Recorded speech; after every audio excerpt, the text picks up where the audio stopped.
Hey, everybody. Thanks for coming to hear my talk. I'll give you some thoughts on my current book that came out in January, Charlie Fink's Metaverse. It's an AR-enabled book, and I'll show you how that works also. And then we'll talk a little bit about some of the fundamental ideas in that book and how they're going to be extended into a second book, which is coming out next March. As the host mentioned, I worked at Disney for 11 years at the beginning of my career, and in addition to being in charge of developing animated movies, I was in charge of a VR project called Virtual World, and it was the world's first VR arcade chain. In 4 years, we opened 33 locations, including Disney Quest down in Florida, and then the company was broken up. And part of the programming team went to Microsoft and formed the original Xbox team. In the foreword of my book, I do put the Lion King story and what my involvement with that picture was, so I'll skip over that, because I think this slide is actually much more relevant to our conversation today. When I was growing up, and I know this sounds like an OG thing to say, and probably your parents and grandparents talk about being in a world of three-channel television that didn't even run 24 hours a day. You know, that when the first audio cassettes came out, it was absolutely mind-blowing. Answering machines that people could have in their homes. And look at the world we're in today. So what I would say is in your lifetime, probably not in mine, I am planting a tree under whose shade I shall probably never sit. But most of you here are going to see a change that dramatic from a three-channel world to a world of the internet. Some things that I know are true. So when I talk to executives and people at their companies, they realize very quickly that they're not talking to a journalist. And that would be an insult to me and an insult to real reporters, because I don't really report the news. I try and understand the story and then have an attitude about that story based on the things I've learned over 35 years at the intersection of media and technology. And one of those things is that technology succeeds when it takes what we're already doing and makes it better and faster and hopefully cheaper. And of course, there's no better example than Amazon and the internet in general.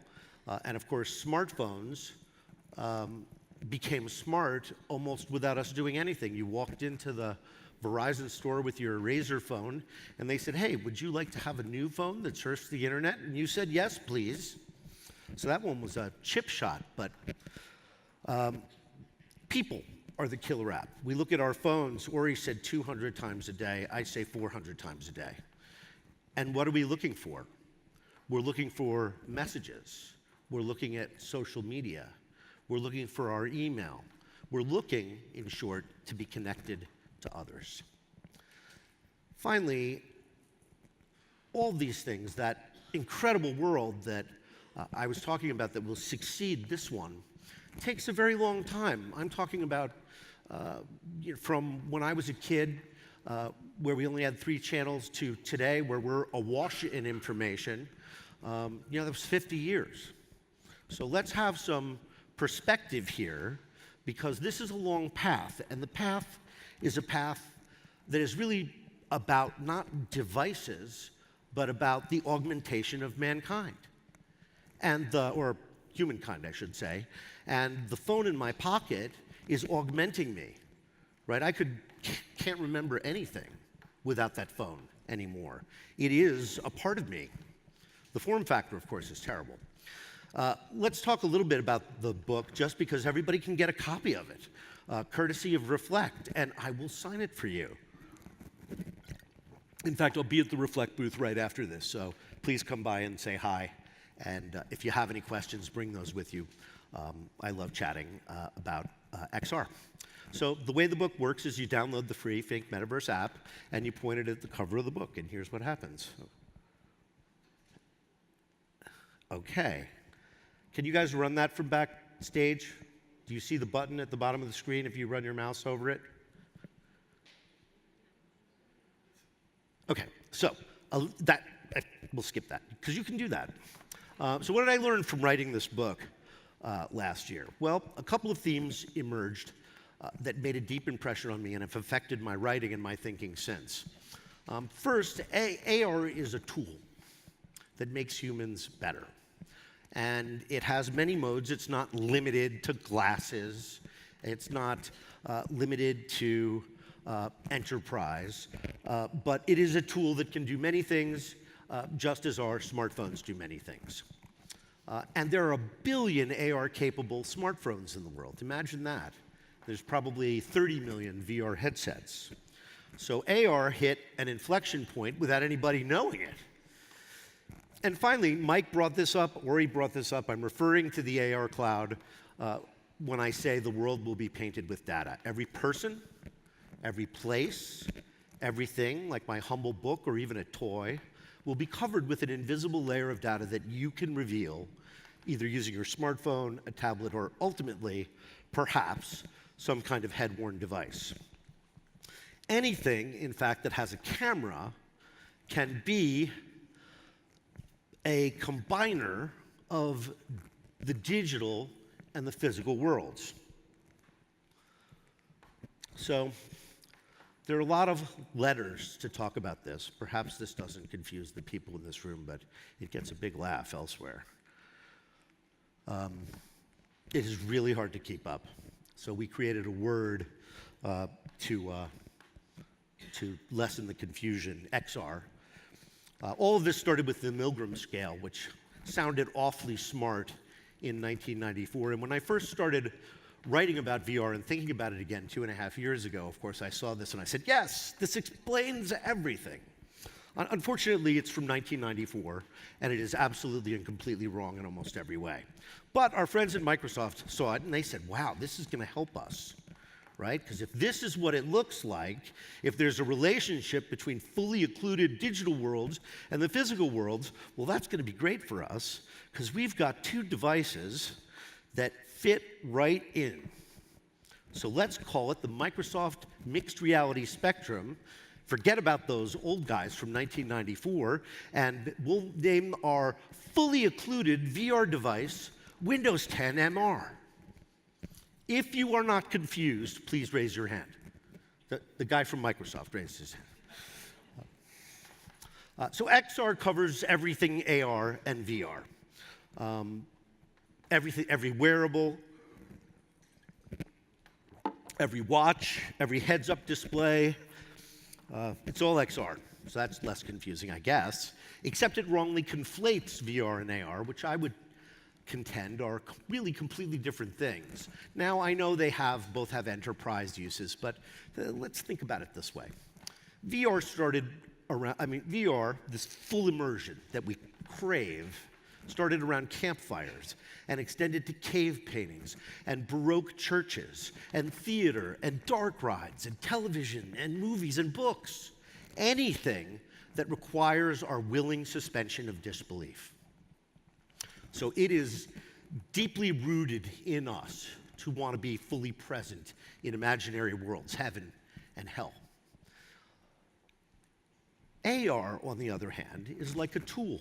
It's like the steam engine or the computer. We use it to make ourselves smarter and better and faster. And without the real world, of course, there would be nothing to augment. So I would posit there is no augmented reality or no reality that is so augmented that it is fully occluded virtual reality.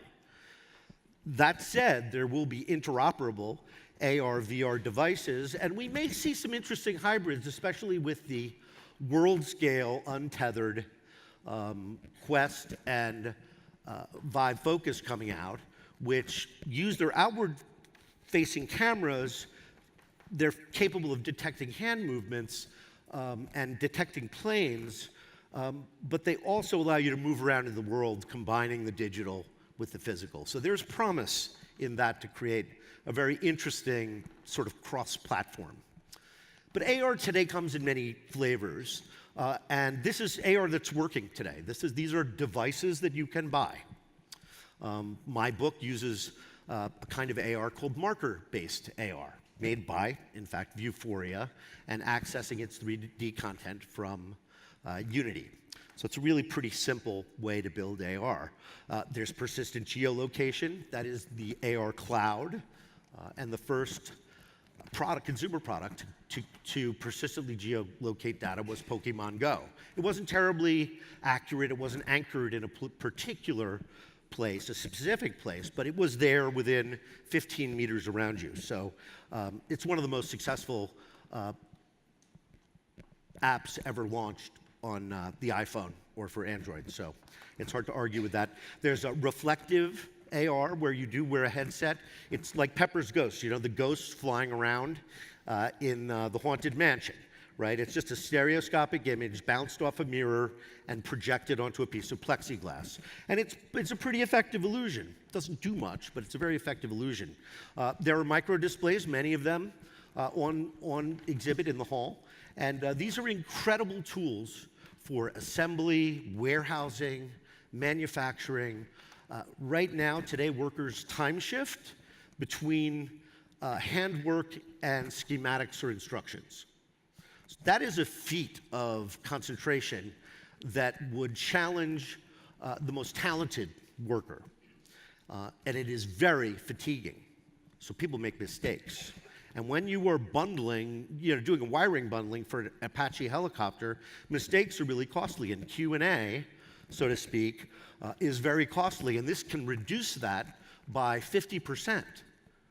So imagine how much money a company like Airbus or Boeing or Honeywell or Caterpillar can make by just taking that simple micro display that's hanging out here with the schematics. And then, of course, there are the wheel combiners, the Magic Leap and HoloLens, which have revolutionary potential, but both are being used in essentially simple ways because it's so new, there's so little software that's been developed for it. Magic Leap has been out for less than a few months, and of course the HoloLens is 4 years old, which again, in the scheme of a journey through augmentation is a very short amount of time. So all of the things that I'm showing you here are examples of augmented reality. Here's a good one done by the Defense Department that they let me check out. Who's the hologram? The left one, wrong. Sports vision. We've been watching this on TV. It combines artificial intelligence. It senses the shapes of the players and occludes the digital line that's been painted on the field. It's vastly improved, in my opinion, the experience of consuming sports like that. And of course, there's our friend Pokemon Go. The flow of technology inevitably comes from the military, which can pay tens of thousands of dollars for night vision goggles. And of course, now you can go into Dick's Sporting Goods and get those same night vision goggles for $150. And so it will go with heads-up displays and other things. And then in consumer right now, we're seeing mostly toys, right? Pokemon Go is a toy. My book is a very humble thing. You know, you see artists are experimenting with it and doing incredible things because artists are nature's early warning system. They are showing us what might be. Oops, went the wrong way. Let's talk about the world of tomorrow and this idea of a world painted with data. Well, it starts with a persistent, massively shared geolocation of data and images. And that data and images will be combined together through a view of your camera or other device, which will be running what has come to be thought of as a universal visual browser. Now, of course, the universal visual browser will be useless without a filter because all you'll see is pornography, pictures of food, and selfies. What you'll want, as Mike Pell pointed out, is timely, contextual information that is personal to you. So you want to see pictures of food from your friends on Facebook. You don't want to see somebody else's selfies. You want things that are relevant to you in your social graph, where and when you want them. And that is really not tremendously smart AI to get there. We're almost there today. We'll be able to do facial recognition. And again, through things like the Open Cloud initiative, hopefully there won't, right now there's lots of AR clouds. and that will persist. But the siloing of all that content will make it very, very difficult to access it when you want it. So there has to be some common language, sort of the way search is possible because of HTML. Without HTML, there would be no search. So we need some kind of technical foundation that can create a relationship with the Universal Visual Browser and all the content around it. And it has to be clickable. In order for the spatial Wikipedia to exist, I need to be able to click on the image of that camera and find out all about that camera. So I'll skip over this quickly. A lot of these technologies we're already seeing. Anybody who has pictures on Facebook or in Google knows that Google knows an awful lot about who you're hanging around with and what they look like. And sometimes it's rather astounding, because I'm of the age where people post pictures of themselves in high school. They look nothing like themselves. And somehow this facial recognition software has no problem with that. So it's a little bit startling to me. It's consistently startling to me. We're going to start to see enhanced television. In fact, Eye Candy Labs has a fantastic app you should check out next door, where if you hold up your phone during a TV show, suddenly the environment of the TV show is all around you in that space that you had blocked out in your willing suspension of disbelief. It's really quite extraordinary. City guides. Lots of people like Blipper are working on city guides, right? Hold up your camera at a landmark, and it tells you about the landmark. And of course, Google Maps is about to get a lot better because there'll be a little fox you're going to follow when you need walking directions, and it will better leverage SLAM than it does today. The form factor, of course, is terrible. Let me be clear. If the world is painted with data, this is the worst possible way to get it. Of course, looking down at your phone like this isn't a very good form factor either, so who knows what kind of interim devices we will see on our way to the correct form factor. This is the form factor, right? And it has to be your own prescription. It has to be this light, and it has to be this stylish, if I do say so myself. So this is the landscape, right? And you've got your choice between toys and single-use devices. Some of which, like the Magic Leap, are just astoundingly good and interesting. Here's something that's not AR. Again, just to touch on this quickly, people are raking in the dough with micro displays, which again are amply represented in the hall next door. But clearly the holy grail, and what you heard Mike talk about and Ori before him and I, is this whole idea of wearable, contextual computer vision all around us. And it suggests to me that maybe glasses won't be the final form factor. Maybe I'll be wearing a lapel pin that provides the computer vision to my earbuds, right? So that I don't necessarily need facial recognition to have your face recognized in that way. Maybe Alexa just whispers in my ear, that's Mike Pell over there. So this thing is just great. I went to the developer conference last week. I have a lot of optimism about it, yet they have to build a tremendous app ecosystem for it to truly have value. So that is really may prove a lot harder than building this amazing piece of hardware. So I think we're years away from real competition for head-mounted displays. Mac rumors, people, sorry to puncture your bubble. But there is no question that billions of dollars are at stake here, and the biggest technology companies in the world are quite aware of that and are pouring tremendous investment into XR. But today, the cash is in our hands. Because there are a billion AR-capable smartphones, we just need to build that world painted with data to make them truly useful. There's no question that AR and these smartphones have improved our lives vastly. I do want to talk about my friend virtual reality, which I love very deeply and passionately, and why it is having so much trouble penetrating the consumer market. And I distinguish consumer from enterprise because it does have some wonderful enterprise applications in training and simulation. It has some medical benefits and benefits in mental health. So VR is for real, it's here to stay, but yet it's not a consumer product. And the fundamental problem is that it has no readily apprehensible value proposition for the consumer. If it's not a game machine, what is it? What's the answer to that question? There is no answer to that question. So if you asked me 2 years ago, I would have said, well, the problem is tethered VR. The problem is the price. No. The problem is no one knows what it is or what they're supposed to do with it. But I'll posit one idea.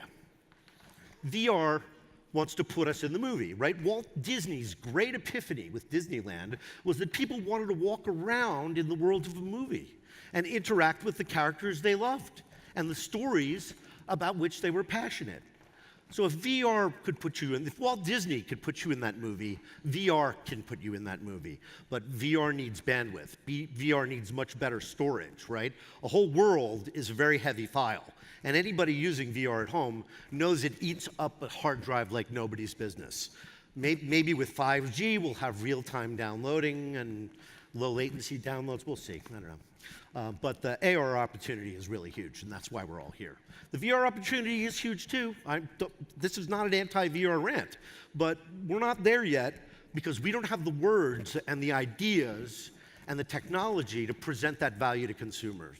What I like to say is that VR is waiting for its AOL moment, right? That moment when the personal computer met the internet and everybody had to have one. Right? In 1994, people didn't think they needed a personal computer at home. All it did was run expensive CD-ROMs and allowed you to do work at home, which nobody has a tremendous interest in doing. But when it met the internet and when it meant e-commerce, people said, oh my God, I have to have that. A couple final thoughts about augmented reality. We argue about words. I fought with everybody about XR because I didn't want us to take that on and create another acronym and more confusion, and I totally was right and I totally lost. But all these words, including augmented reality and XR, are temporary words. These are words that we need to use and we need to know, but the consumer only needs to know better Google Maps. So here's my second book. I know I'm here selling my first book, so it's probably kind of crazy to come out with my second book.